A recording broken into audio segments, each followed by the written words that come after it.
Hello बच्चा लोग, welcome best academy RT academy. और मैं आपका बायोलॉजी टीचर नागेंद्र साहू। तो वेलकम है मेरे 12th एक डिफिकल्ट टॉपिक जिसको मैंने आसान करने की बड़ी कोशिश की है। वो टॉपिक है हमारा बायोटेक्नोलॉजी।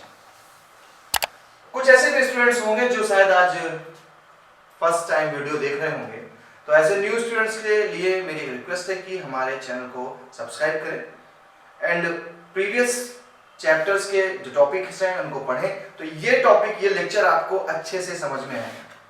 तो इसके लिए आपको कुछ करना नहीं है, सिर्फ इतना करना है, चैनल को सब्सक्राइब कर लीजिए, लाइक करिए एंड शेयर करिए, इतना ही काफी होगा हमारे लिए। तो हमारा जो टॉपिक है, टॉपिक तो है हमारा process of recombinant DNA technology. एक बार मैं आपको जरा फीडबैक दे दूं इसका कि बायोटेक्नोलॉजी जो हमारा चैप्टर स्टार्ट हुआ था, इस चैप्टर के स्टार्टिंग में मैंने आपको पहले इंट्रोड्यूस कराया था कि क्या इंपॉर्टेंस है बायोटेक्नोलॉजी की, जहां पर माइक्रोब्स को यूज करके हम एक इंडस्ट्रियल लेवल पे कोई प्रोडक्ट तैयार करते हैं या फिर हम किसी ऑर्गेनिज्म में उसके डीएनए में कुछ चेंज करते हैं जिससे उसमें कुछ अच्छाइयां आ सकें। एंड सेकेंड लेक्चर हमारा बेस हुआ इस पे tools of recombinant technology, lecture पहला, जहां पर आपको मैंने टूल्स के बारे में बताया कि आखिर डीएनए को कट करके कहीं जोड़ना है तो ये छोटा मोटा काम नहीं होता है, इसके लिए हमें केमिकली टूल्स की जरूरत पड़ती है। हमने उन टूल्स के बारे में बताया जहां पर हमारे पास एंजाइम्स थे, रेस्ट्रिक्शन एंजाइम थे, वेक्टर डीएनए था, होस्ट सेल थे, काफी चीजें थी। एंड आज हमारा जो टॉपिक है, क्योंकि जब हम समझ चुके हैं बायोटेक्नोलॉजी है क्या, हम जब ये समझ चुके हैं कि बायोटेक्नोलॉजी में टूल्स कौन कौन से यूज हो रहे हैं, तो अब ये समझा जाए कि आखिर बायोटेक्नोलॉजी का जो प्रोसेस है या रिकॉम्बिनेंट डीएनए बनाने का जो प्रोसेस है वो है क्या। फिर से समझे इस बात को। हमारे इस चैप्टर के दो प्रिंसिपल थे। एक प्रिंसिपल था कि हम कोई केमिकल प्रोडक्ट तैयार करें, कोई केमिकल प्रोडक्ट तैयार करें किसके थ्रू, माइक्रोब्स के डीएनए में चेंज करके अपना डिजायरेबल प्रोडक्ट। दूसरा, हम जीएमओ बनाए, जेनेटिक मॉडिफाइड ऑर्गेनिज्म बनाए, जिसके थ्रू उस आने वाले ऑर्गेनिज्म में अच्छाइयां हो, जिससे मैनकाइंड के लिए यूजफुल हो, अच्छी चीजें। तो उस चीज के लिए हमें डीएनए को रिकॉम्बिनेशन करना पड़ता है। मींस डीएनए के जो हमारा वेक्टर डीएनए होता था, जहां पे अपना डीएनए हम डिजायर्ड डीएनए लगाकर कॉपी करते हैं, तो उस वेक्टर डीएनए में अपना हम डिजायर्ड डीएनए जोड़ते हैं और ये जो डीएनए बनता है इसे हम रिकॉम्बिनेंट डीएनए कहते हैं। तो हम जो कर रहे हैं वो रिकॉम्बिनेंट डीएनए बना रहे हैं, तो वही हेडिंग बनती है कि प्रोसेस क्या है रिकॉम्बिनेंट डीएनए टेक्नोलॉजी का। कैसे हम डीएनए को कट कर रहे हैं, कैसे उसमें क्या ऐड कर रहे हैं, टूल्स के नाम हमें पता है, टूल्स में बताते चलूंगा, प्रोसेस में दिखाते चलो। चलिए चलते स्टार्ट करते हैं process of recombinant DNA technology. Okay, चलिए आइए मेरे साथ। एक बढ़िया सा बैनर आपके लिए, process of recombinant DNA technology, जहां पर हम जानने जा रहे हैं कि कैसे साइंटिस्ट, कैसे बायोटेक्नोलॉजिस्ट डीएनए में फेरबदल करते हैं, कैसे ये हमारे फॉरेंसिक डिपार्टमेंट में भी यूज होता है चीजों को, क्राइम, किसी भी क्राइम सीन को आइडेंटिफाई करने के लिए। ओके, सबसे पहली बात आती है process of recombinant DNA technology, यानी कि रिकॉम्बिनेंट डीएनए को बनाने के लिए हमें इन स्टेप से गुजरना पड़ेगा। सबसे पहले स्टेप आप नोट आउट कर लें नोटबुक में आपके अपने, बाकी तो वीडियो आपके पास है, हमेशा कभी भी देखें, लेकिन नोट्स क्या होता है, हार्ड कॉपी है, बाद में भी रिवाइज करते चलेंगे। फर्स्ट है isolation of the genetic material, यानी डीएनए। अगर हमें इस डीएनए में दूसरा डीएनए ऐड करना है तो सबसे पहले हमें डीएनए चाहिए। मान लीजिए कि आपकी कोई सेल है या कोई बैक्टीरियल सेल है, हमें उस बैक्टीरियल सेल से उसका प्लाज्मिड निकालना है। प्लाज्मिड क्या था, एक्स्ट्रा क्रोमोसोमल जेनेटिक मटेरियल। तो हमें उसका प्लाज्मिड निकालना है। अगर उसका प्लाज्मिड निकालना है तो हमें निकालने के लिए क्या बोलना टर्म यूज कर रहे हो, आइसोलेशन। निकालने के लिए वो टर्म आइसोलेशन यूज कर रहा है ऑफ द जेनेटिक मटेरियल। पहले तो हमें ये प्रोसेस करना पड़ेगा कि जेनेटिक मटेरियल को बाहर निकालना पड़ेगा। क्लियर? अभी जब आप जेनेटिक मटेरियल को बाहर निकालेंगे देन क्या करना है आपने? Cutting of DNA at specific location. एक स्पेसिफिक लोकेशन पे डीएनए को कट भी करना है। स्पेसिफिक लोकेशन पे डीएनए कट करना है। क्यों स्पेसिफिक भाई? क्योंकि मान लिया हमारा डीएनए इतना बड़ा है, ये डीएनए आप देख रहे हैं, और हमें डीएनए का ये सेगमेंट चाहिए, क्योंकि ये सेगमेंट हमारा डिजायर्ड डीएनए है, ये सेगमेंट हमारा डिजायर्ड डीएनए है, तो इसको कट करके बाहर निकालना पड़ेगा। और आपने अच्छे से पढ़ा है, स्पेसिफिक लोकेशन पे कट करने के लिए हम यूज करते थे रेस्ट्रिक्शन एंडोन्यूक्लियस एंजाइम का। तो यहाँ स्पेसिफिक लोकेशन पे कट करना है, तो इसके लिए हमारी सेकेंड हेडिंग बनती है cutting of DNA at specific location. Okay, चलिए कर दिया। Third heading amplification of gene of interest using PCR. ये हर कंडीशन पे लागू नहीं होगा, ये तब होगा जब हमारे पास डीएनए सेगमेंट बहुत ही कम हो। जब बहुत लेस अमाउंट में होंगे तो हमारी मजबूरी बनती है कि इस डिजायर्ड डीएनए की ढेर सारी पहले कॉपी तैयार कर ली जाए, फिर इसको हम मिक्स कर देंगे प्लाज्मिड के साथ, तो प्लाज्मिड के साथ ये मिक्स होकर के रिकॉम्बिनेंट डीएनए बना देगा। सबसे पहला काम तो इसको हमने थर्ड हेडिंग बताई amplification of gene of interest using PCR. कब हुआ? मान लीजिए कहीं पे कोई क्रिमिनल सेम क्राइम हुआ है, किसी जगह पे मर्डर हुआ है किसी का, अब उस कंडीशन पे जब फॉरेंसिक डिपार्टमेंट वहां ढूंढने गई तो उनको हेयर का पीस मिला, जड़ से रूट से उखड़ा हुआ हेयर का पीस मिला। अब उस हेयर के एक रूट में सेल बहुत ही कम है, उसके अंदर हमारा डिजायर्ड डीएनए जो निकालना होगा वो भी कम मिलेगा। तो ऐसी कंडीशन पे हम यूज करते हैं amplification of gene of interest using PCR. PCR एक मेथड है। क्या मेथड है अभी इसको आपको बताऊंगा। फोर्थ हेडिंग होती है insertion of recombinant DNA into host cell. जब हम रिकॉम्बिनेंट डीएनए बना लेंगे, means vector DNA and desired DNA, यानी रिकॉम्बिनेंट डीएनए जब बन जाएगा तो इस रिकॉम्बिनेंट डीएनए को हम होस्ट सेल में डालेंगे। होस्ट सेल क्या? जो भी हमारी कंपैटिबल सेल होगी। फिफ्थ हेडिंग जब आपने सेल में डाल दिया then obtaining the foreign gene product. अब हमारा वो होस्ट सेल, वो बैक्टीरिया हो सकता है, वो फंजाई हो सकता है, अब उसमें डाल दिया, बायोरिएक्टर में डाल दिया, अब वहां पे वो अपना रेस्पिरेशन करेगा, अदर जो भी लाइफ प्रोसेस करता चलेगा, लेकिन इस लाइफ प्रोसेस के दौरान वो एक केमिकल प्रोडक्ट बनाएगा, एज अ बाई प्रोडक्ट बनता चल रहा है। जैसे हम लोग रेस्पिरेशन कर रहे हैं तो हम लोग रेस्पिरेशन में CO2 बना रहे हैं, वाटर बना रहे हैं। जैसे ईस्ट रेस्पिरेशन करता है तो वो इथाइल अल्कोहल बनाता है। ऐसे यहाँ पर हमारा जीन प्रोडक्ट बनेगा जब हम होस्ट सेल में अपने डीएनए को डाल देंगे, तो हमारे डीएनए के हिसाब से केमिकल तैयार होता रहेगा जिसे हम मार्केट में बेचेंगे। लेकिन बेचने से पहले हम डाउनस्ट्रीम प्रोसेस यूज करते हैं। डाउनस्ट्रीम प्रोसेस एक ऐसा प्रोसेस है जिससे हम उस केमिकल प्रोडक्ट से माइक्रोफ्लोरा करते हैं, फिल्टर करते हैं, सेपरेशन करते हैं एंड देन पैक करके हम मार्केट में सप्लाई करते हैं। तो आप जो भी मार्केट से माइक्रोबियल एक्टिविटी के थ्रू कभी आर्टिफिशियल एंजाइम्स लेते हैं या इंसुलिन के इंजेक्शन लगते हैं आर्टिफिशियल, ये सारा प्रोसेस। तो आप इंसुलिन को समझ लीजिए कि अगर आप एक इंडस्ट्री बना रहे हैं जहाँ पर आप इंसुलिन बनाना है आपको, तो आपको इन प्रोसेस से गुजरना पड़ेगा। तो इस चीज को ऐसे समझे कि आप एक इंडस्ट्री डाल रहे हैं, आप एक बायोटेक्नोलॉजिस्ट हैं, और बायोटेक्नोलॉजिस्ट होने के नाते आपको अगर इंसुलिन बनानी है, हालांकि ये अथॉरिटी नहीं है आपको, ये authority America company ally lily को है, जिन्होंने सबसे पहले इंसुलिन बनाया, अब तो उनका वो पेटेंट हो चुका है। लेकिन फिर भी एज एग्जांपल आप समझें तो आपको सबसे पहले जिस डीएनए में जो सेगमेंट इंसुलिन को बनाता है उस सेगमेंट को, उस डीएनए को आइसोलेट करना पड़ेगा, देन उस डीएनए के सेगमेंट को कट करना पड़ेगा। सॉरी, अगर आपके पास वो सेगमेंट कम है तो आपको पीसीआर यूज करना पड़ेगा बनाने के लिए। अगर देखिए आप उस एग्जांपल से आपको अच्छे समझ में आ रहा होगा कि अगर आपको इंसुलिन बनाना है तो इंसुलिन जिस डीएनए से बनेगा, पहले उस डीएनए को सेल से आइसोलेट करवाया, पैंक्रियास से हमने उस सेल को आइसोलेट करवाया। आइसोलेट करने के बाद आपने क्या किया?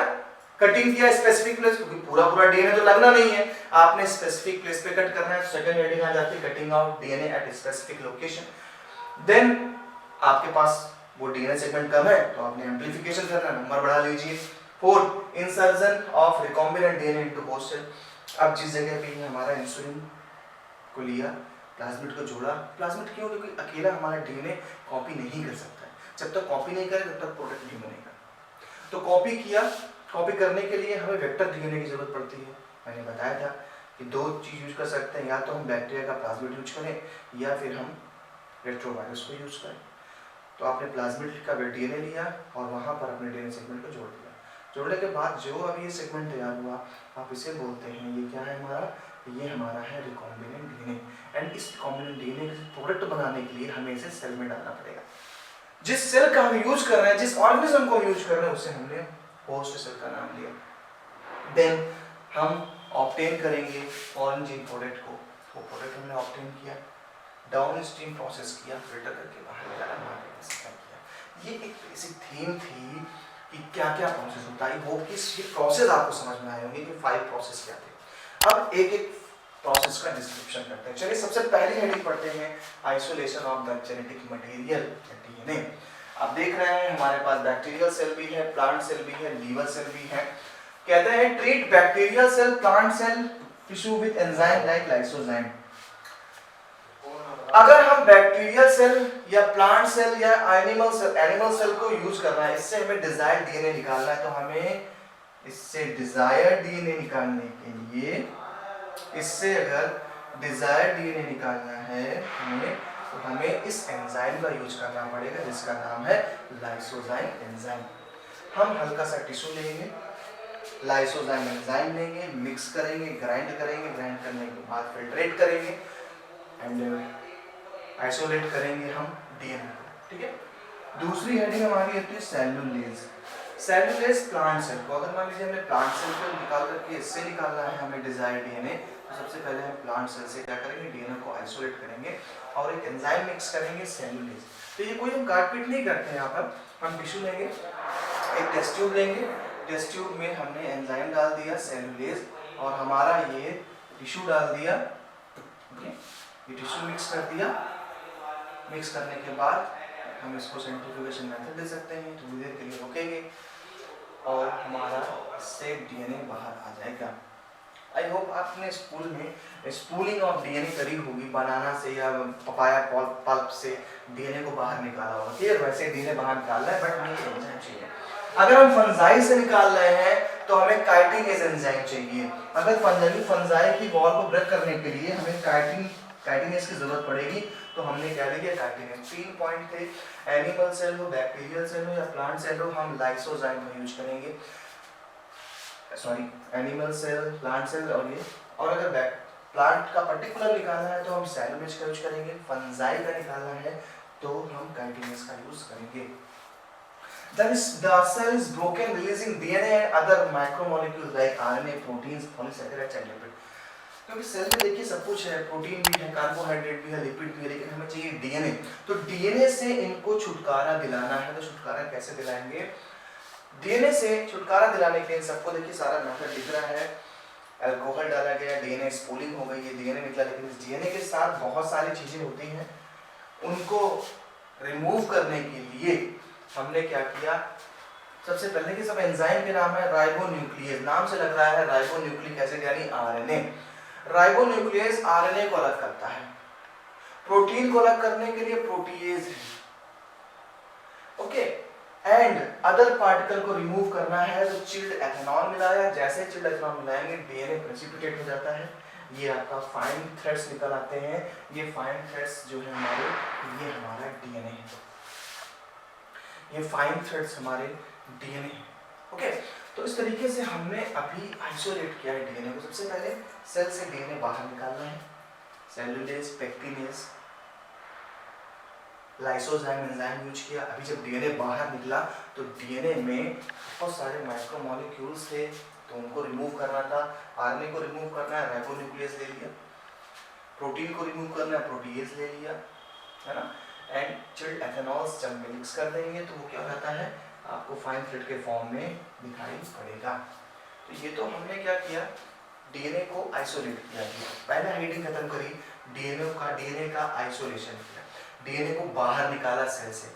अब जब डीएनए मिल गया भाई, अगर अब डीएनए मिल गया है तो डीएनए को हम स्पेसिफिक प्लेस पे कट कर दें, ये तो हमारा काम है। अब डीएनए जो निकाला उसको रेस्ट्रिक्शन एंडोन्यूक्लियस एंजाइम से एक स्पेसिफिक लोकेशन पे कट करना है।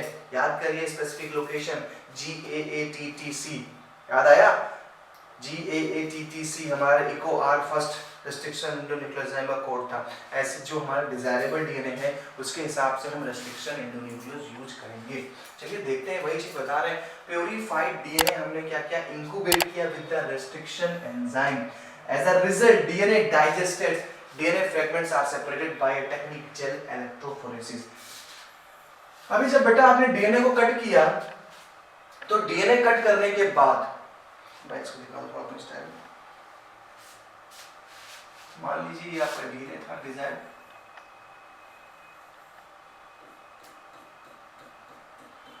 अब आपने डिजायर डीएनए को स्पेसिफिक लोकेशन पे कट तो कर लिया, तो मेरे भाई इधर कहाँ चले गए तुम, देखिए जैसे ये हमने स्पेसिफिक लोकेशन पे डीएनए को कट कर लिया, ओके ये कट किया। अब जब कट कर लिया तो डीएनए के छोटे बड़े सेगमेंट्स मिलते हैं हमको, डीएनए के इन छोटे बड़े सेगमेंट्स को सेपरेट करना पड़ेगा, क्योंकि जो हमारा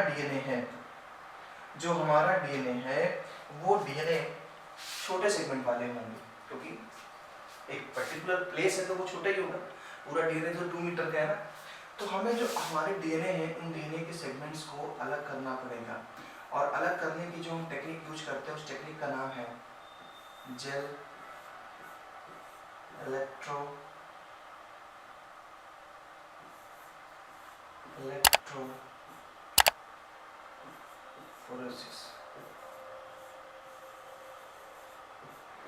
जेल इलेक्ट्रोफोरेसिस ये हमारी टेक्निक थी। क्या करना था हमें यहाँ पर डीएनए के फ्रेगमेंट्स अलग करने थे। ये प्रोसेस क्या मैं आपको बताता हूँ, उससे पहले और समझ लें, डीएनए के जो बड़े बड़े पार्टिकल होते हैं इन्हें बोलते हैं हम लोग बल्क डीएनए, ये हमारा बल्क डीएनए, एंड जो हमारे छोटे छोटे सेगमेंट्स हैं इन सेगमेंट्स को हम बोलेंगे सैटेलाइट, यानी जो हमारे डिजायर्ड डीएनए था वो सैटेलाइट के फॉर्म में दिखेगा हमको, छोटे छोटे डीएनए सेगमेंट्स होते हैं। और जेल इलेक्ट्रोफोरेसिस थ्रू हमें ये डिजायर्ड डीएनए को अलग करना है। अभी समझ गए होंगे। दूसरी बात, आपने पता है अच्छे से डीएनए पे नेगेटिव चार्ज होता है, डीएनए पे नेगेटिव चार्ज होता है, वैलिन जैसे कुछ अमीनो एसिड्स होते हैं जो इसको नेगेटिव चार्ज देते हैं। तो अगर डीएनए के इस मिक्सचर को हम किसी एनोड के पास रखें या पॉजिटिव चार्ज हो, तो सिंपल सी बात है हमारे डीएनए रन करेंगे इस पॉजिटिव चार्ज की तरफ, हमारा डीएनए रन करेगा इस पॉजिटिव चार्ज की तरफ। इसी का फायदा उठाते हैं क्योंकि दौड़ में मोटे लोग जितना नहीं भाग पाएंगे उतना स्मॉल फ्रेगमेंट्स आगे चले जाएंगे, और इसी तरीके से हम बड़े पीस को छोटे पीस से अलग कर लेते हैं। यानी जो हमारे डिजायर्ड डीएनए है उसको हम अलग कर लेंगे, और जो हमारे बल्क डीएनए है जो भारी शरीर वाले हैं वो पीछे रहेंगे, वो धीरे धीरे आएंगे, और इस तरीके से हम जेल इलेक्ट्रोफोरेसिस की मदद से हम सेपरेट कर लेते हैं अपने डिजायर्ड डीएनए। क्योंकि भाई टेस्ट ट्यूब में तो डीएनए दोनों मिक्स है ना, आपने एंजाइम डाला, डीएनए के फ्रेगमेंट्स हुए लेकिन कुछ बड़े कुछ छोटे, अब वहां डिजायर्ड वाला भी मिक्स है उसी में, और जो नॉन डिजायर्ड है दोनों को अलग करने के लिए जो मेथड यूज कर रहे हैं जेल इलेक्ट्रोफोरेसिस यूज करते हैं। चलिए जाते हैं पेज पे। तो जेल इलेक्ट्रोफोरेसिस में क्या कर रहे हैं, देखिए यहाँ पर एक एग्रोस जेल होता है। अगर मैं मशीन की बात करूं तो ये देखिए एक ओरिजिनल मशीन है जेल इलेक्ट्रोफोरेसिस की, जहां पर इस बॉक्स में एक ट्रांसपेरेंट जेल होता है जिसका नाम है एग्रोस जेल। सीवीड से बनाया जाता है ये जेल, समुद्री काई होती है उससे बनाया जाता है जेल, और इस जेल में हम अपने डीएनए को डालेंगे। यहाँ पर छोटे छोटे वेल्स होते हैं जहाँ पर हम डीएनए को डालते हैं। डीएनए की इस तरफ नेगेटिव चार्ज रहेगा ही रहेगा और इस तरफ पॉजिटिव चार्ज रहता है। जब डीएनए डाल दिए जाएंगे यहाँ पर, मैं आपको ऐसे दिखाता हूँ, कोशिश करता हूँ, हमने जब अपने डीएनए यहाँ पे मिक्स करके डाल दिए तो डीएनए बॉक्स बंद कर देंगे, इलेक्ट्रिसिटी ऑन कर देंगे। जब चार्ज चालू हो जाएगा तो डीएनए के जो छोटे फ्रेगमेंट्स हैं वो लाइन में आगे रहेंगे और जो बड़े बड़े फ्रेगमेंट्स हैं वो पीछे रहेंगे, और छोटे फ्रेगमेंट्स यही हमारे डिजायर्ड डीएनए, इसको हम बाहर निकाल लेंगे। चलिए आते थ्योरी पे। तो हमने क्या किया, agarose gel electrophoresis is the employed to check the progression of restriction enzyme digestion. Agarose gel एक जेल इलेक्ट्रोफोरेसिस का मेथड है कि जेल इलेक्ट्रोफोरेसिस एग्जाम के लिए बहुत इंपॉर्टेंट है। इस मेथड के थ्रू हम डीएनए के स्मॉलेस्ट सेगमेंट को अलग कर लेते हैं, और जो डार्क बैंड आपको दिखाई पड़ते हैं ये लार्जेस्ट पार्ट होते हैं, और लार्जेस्ट पार्ट हमारा डीएनए नहीं है क्योंकि रेस्ट्रिक्शन एंडोन्यूक्लियस छोटे छोटे सेगमेंट्स को कट करता है। तो सिंपल सी बात है, बड़े सेगमेंट तो अलग ही बन जाएंगे। तो ये एक इसका एक स्केच है, जेल इलेक्ट्रोफोरेसिस मशीन का, जो मशीन आपको दिख रही है उसका स्केच है। देखिए यहाँ पर वेल्स बने हुए हैं, ये जो आप ग्रे कलर से देख रहे हैं ये एग्रोस जेल है। इस तरफ नेगेटिव चार्ज है, यहाँ पर पॉजिटिव चार्ज होता है। जैसे इस वेल्स में डीएनए सैंपल को डाला जाएगा, किसके थ्रू, आपने जाना होगा केमिस्ट्री में पढ़ते हैं, आप देखते हैं, आप यूज करते हैं एक फनल सेफ स्ट्रक्चर का, एक जहाँ पर ड्रॉपर जैसा स्ट्रक्चर है, ड्रॉपर भी यूज कर सकते हैं, ड्रॉपर से लिया या माइक्रो पिपेट होता है उसका यूज करके हमने ड्रॉपर से अपने डीएनए को यहाँ डाल दिया। देखिए हमने डीएनए को यहाँ पे डाल दिया। अब मशीन ऑन करेंगे, डीएनए नेगेटिव चार्ज अट्रैक्ट होगा पॉजिटिव चार्ज की तरफ। अब जब ये पॉजिटिव चार्ज की तरफ बढ़ेगा तो डीएनए के जो स्मॉलेस्ट फ्रेगमेंट है वो आगे रहेंगे और लार्जेस्ट पीछे रहेंगे। इन्हीं डीएनए फ्रेगमेंट्स को हम एक कॉटन क्लॉथ या फिर हम एक नायलॉन क्लॉथ का यूज करके ऐसे प्रेस करेंगे और इसको हम बाहर निकाल लेंगे। इस तरीके से हमें हमारा डीएनए मिल जाएगा। तो साफ साफ है, DNA is negatively charge so it moves towards the anode की तरफ मूव करेगा। DNA fragments are separated according to their size through sieving effect of agarose gel, polymer of seaweed, जैसा कि मैंने बताया पॉलीमर है सीविड का, उससे बनाया गया है। Smaller size fragment move further, जो स्मॉलेस्ट साइज के हैं वो फर्दर आपको आगे मिलेंगे। The process is repeated with the vector DNA also. हम इसको वेक्टर डीएनए के साथ भी करेंगे।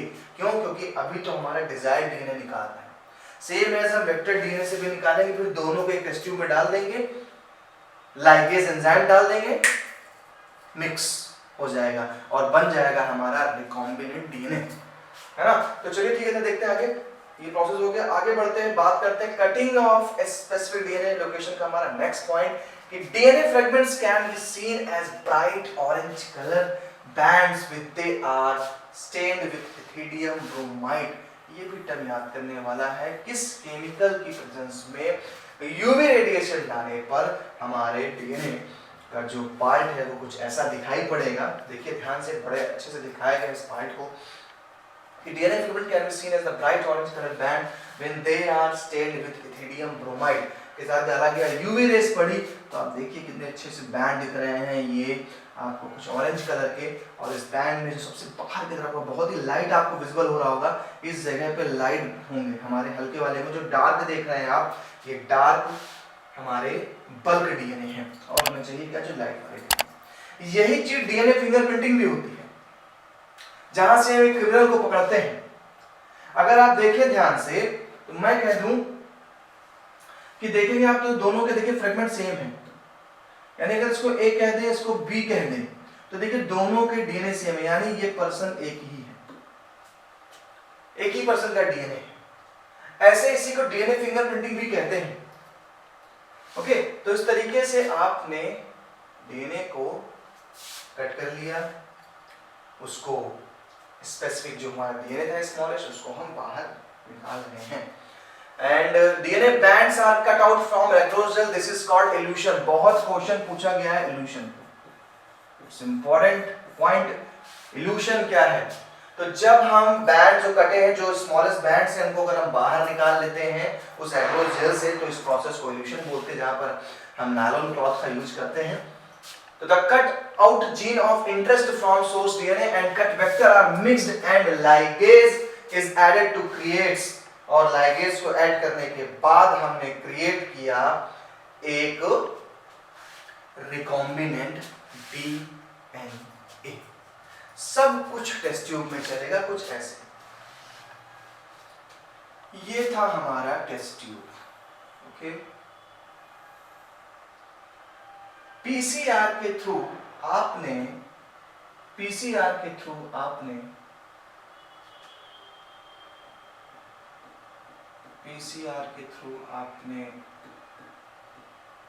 अपने डीएनए को, जो डिजायर्ड डीएनए था,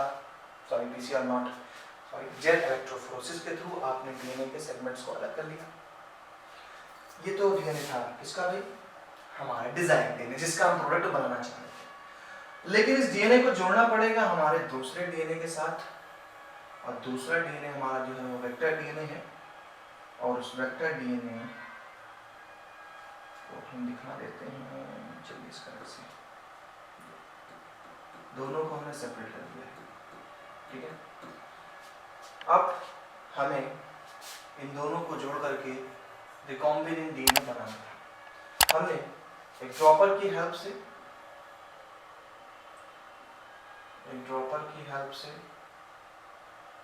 इस डीएनए में अपना डिजायर्ड डीएनए मिक्स कर दिया। हमने अपना डिजायर्ड डीएनए मिक्स कर दिया। ये देखिए ब्लू वाला हमारा डिजायर्ड डीएनए, ये हमारा डिजायर्ड डीएनए है।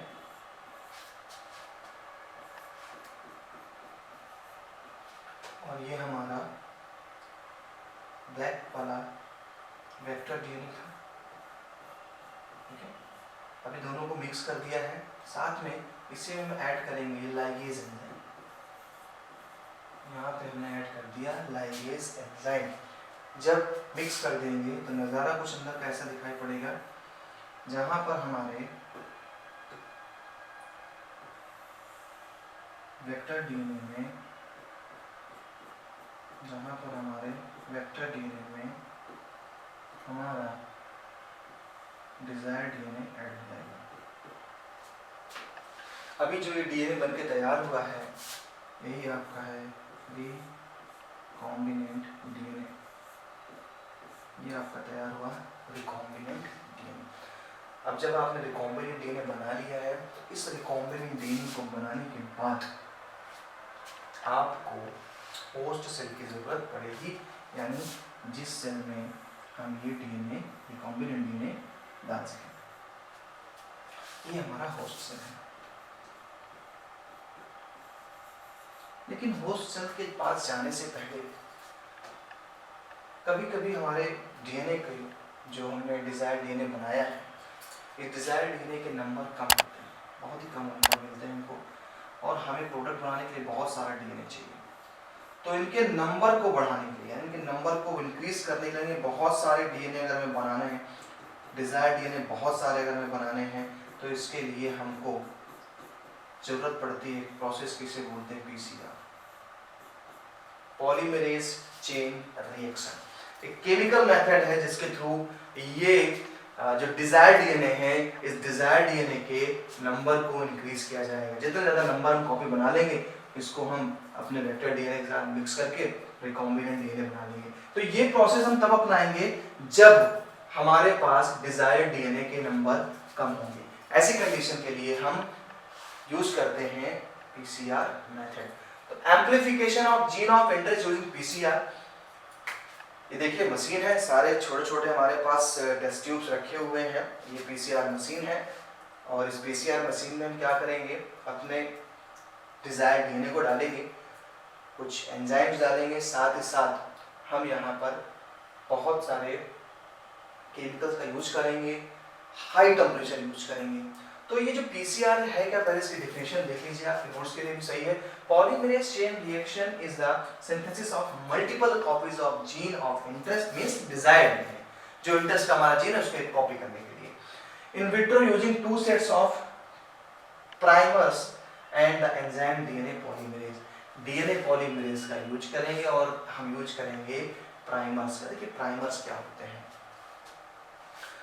प्राइमर्स आरएनए के छोटे छोटे सेगमेंट्स होते हैं, न्यूक्लियोटाइड के बने हुए छोटे छोटे सेगमेंट्स। तो अगर हमें पीसीआर में एक डीएनए से धीरे धीरे करके कई डीएनए बनाने हैं, तो हमें एक आरएनए की चेन भेजनी पड़ेगी, और इसी आरएनए की चेन के बिहाफ पे हमारा डीएनए जुड़ जाएगा और कॉपी बनती चली। यानी प्राइमर एक तरीके से एक बेस का काम करेगा, और इस बेस को हम भेजते रहेंगे, और उस बेस के हिसाब से नए नए डीएनए बनता चला जाएगा। देखिए इसको ऐसे समझिए, एक सीढ़ी है बांस की बनी हुई, और उन सीढ़ी के बीच ये आपके स्टेप्स लगे हुए हैं, और मैं अगर दो बैम्बू डाल दूं, दो बैम्बू ले लूं, तो इस सीढ़ी को बीच से कट कर दें, तो एक बैम्बू इधर लगा दें, एक बैम्बू इधर लगा दें, दो सीढ़ी तैयार हो जाएंगी, फिर उनसे दो सीढ़ी तैयार हो जाएंगी। यानी primers as a bamboo work कर रहे हैं। प्राइमर एक बैम्बू की तरह वर्क कर रहा है, जिससे हमारा नया डीएनए बनता चला जाएगा। Primers are small chemically synthesized oligonucleotides. Oligo means more than one and below than thousands.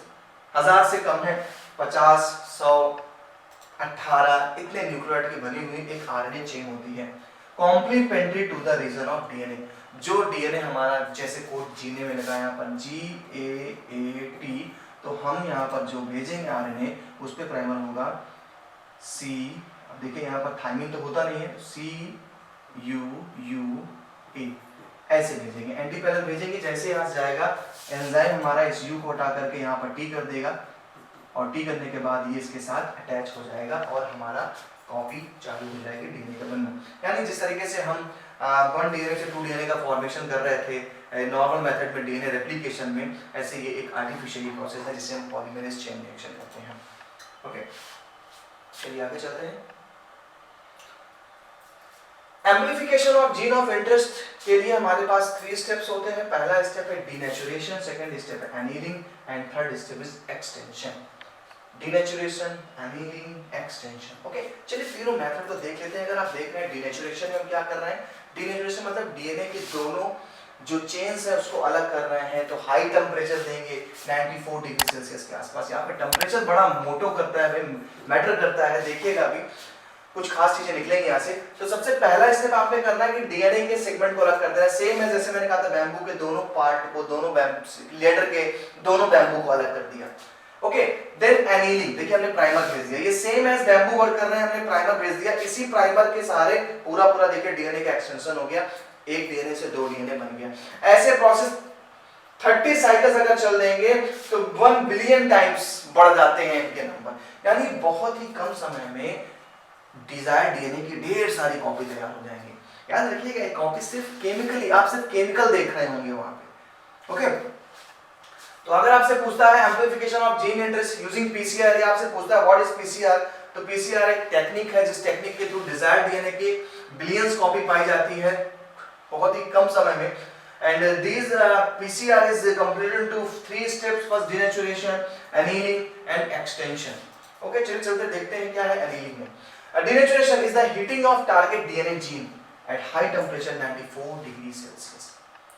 सोचिए कितना हाई टेम्परेचर होता होगा, तब हमारे डीएनए के जो पार्ट हैं यानी डीएनए के दोनों चेन्स क्या हो गई, सेगमेंट में बढ़ गई अलग अलग। ये देखिए 5 प्राइम टू 3 प्राइम एक अलग हो गई, 3 प्राइम टू 5 प्राइम चेन अलग हो गई। ये प्रोसेस हमारा आता है किसमें, डीनेचुरेशन में। And then annealing. एनीलिंग क्या है? एनीलिंग का प्रोसेस का मतलब होता है कि अब जो हमारा डीएनए अलग हुआ था, डीनेचुरेट हुआ था, वहां पर हमें प्राइमर्स को भेजना है और उन प्राइमर्स के बिहाफ पे हमारा डीएनए बनता चला जाएगा। तो देखिए हमने एनीलिंग में क्या किया, it is the joining of the 2 primers at 52 degree Celsius at the 3 prime end of the DNA plates, क्योंकि 3 प्राइम से अटैच होगा।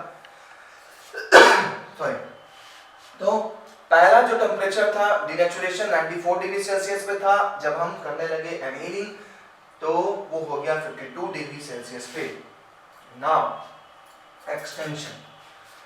एक्सटेंशन का भी टेम्परेचर काफी अच्छा खासा होता है, और उस एक्सटेंशन में क्वेश्चन जो आपके लिए एग्जाम में बनता है, टैक पॉलीमरेज। एक बैक्टीरिया होता है जिसका नाम है थर्मस एक्वाटिकस। ये थर्मस एक्वाटिकस जो बैक्टीरिया है, ये बैक्टीरिया हाई टेम्परेचर पे अपने आप को जिंदा रखता है। सवाल आता है सर ये क्यों थर्मस एक्वाटिकस ले आया? देखिए एक डीएनए से 2 डीएनए बनने के लिए, यानी जब एक्सटेंशन होना है, तो तुमने प्राइमर भेजा एनीलिंग के लिए, अब उसका एक्सटेंशन होगा।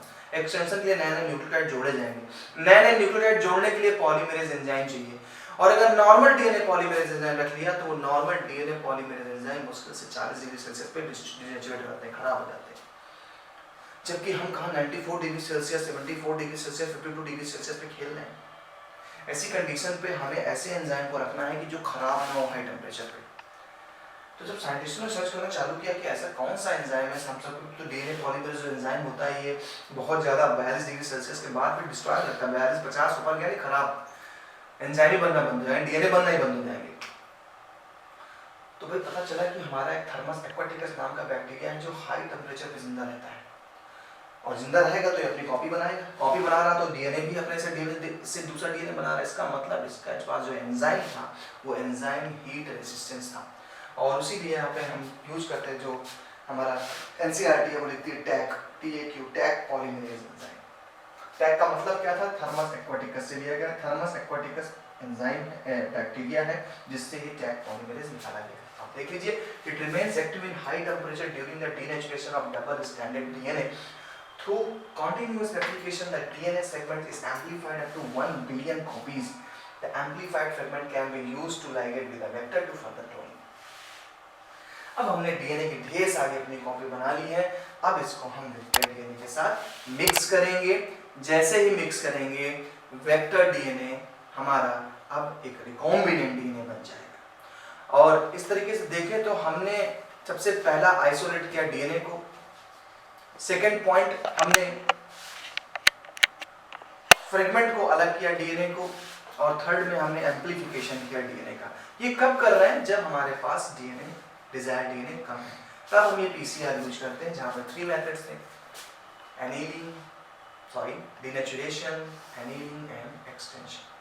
तो यहाँ पर ये पॉइंट याद रखने वाला है हमारा थर्मस एक्वाटिकस यानी कि टैग पॉलीमरेज। क्यों ले रहे हैं इसको, क्योंकि ये हाई टेम्परेचर 94 डिग्री सेल्सियस पे जिंदा रहता है, जबकि अगर नॉर्मल डीएनए पॉलीमरेज लें तो वो मर जाएगा और डीएनए की कॉपी नहीं होगी। सो गाइस, इस तरीके से आज का जो लेक्चर था हमारा वो बेस था process of recombinant DNA technology, जहां पर मैंने 3 प्रोसेस को बताया, क्योंकि लेक्चर काफी लंबा हो जाता, इसलिए सारे लेक्चर को, सारे प्रोसेस को एक लेक्चर में नहीं डाल सकता था।